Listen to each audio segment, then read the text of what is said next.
Why the deathless username? Yeah, so, well, there's a little bit of a story with this, right? Because, you know, I just joined TikTok like a couple months ago, you know, and all the usernames are taken. Even I was just going to go with just my name, right? And they're all taken. I mean, I'm Anthony Joseph, my middle name, and then my Italian last name was even taken. So I was like, all right, I got to come up with something. I got to be creative here. Got to dig deep. And, you know, I was trying to find something that correlates with the message, right, that I want to convey. And ultimately, I found Deathless. You know, it has basically a literary and humorous history as far as the etymology of the word, right? And it means immortal, imperishable. And if you take care of your body while you're on this earth, right, you'll be as close to deathless as possible. If you take care of your soul, most importantly, you're deathless forever. Celebrity crush. Celebrity crush. Oh my goodness, there's so many. Where do I even start? I mean, look, when I was growing up, it was always Angelina Jolie.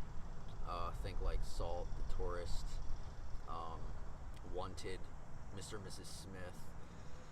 But I gotta say, I mean, Margot Robbie, Megan Fox,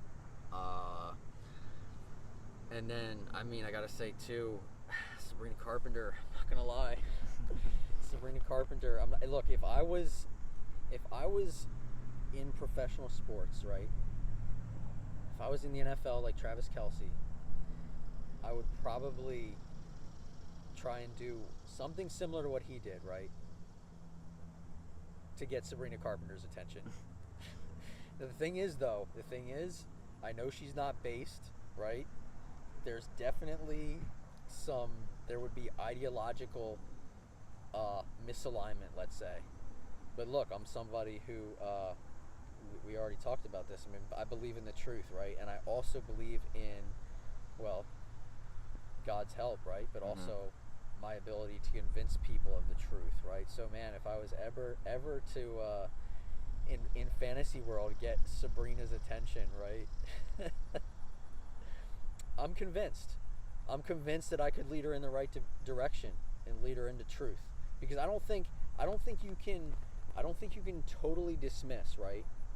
Because it says, and see what you think about this, right? But it says in the Holy Bible, right? You don't want to marry somebody who's an unbeliever, right? But keyword marry, right? Right. If they're open to the truth, I feel like leading them in the right direction is most definitely a very good thing. Right, exactly. If they're obviously closed off to the truth and they're closed off to things of God, well then, you know, it's a lost cause. Exactly. But I agree. yeah, I guess in fantasy world, man, if I would have a chance, Sabrina Carpenter. According to you, who is the greatest president in U.S. history? 45, 47.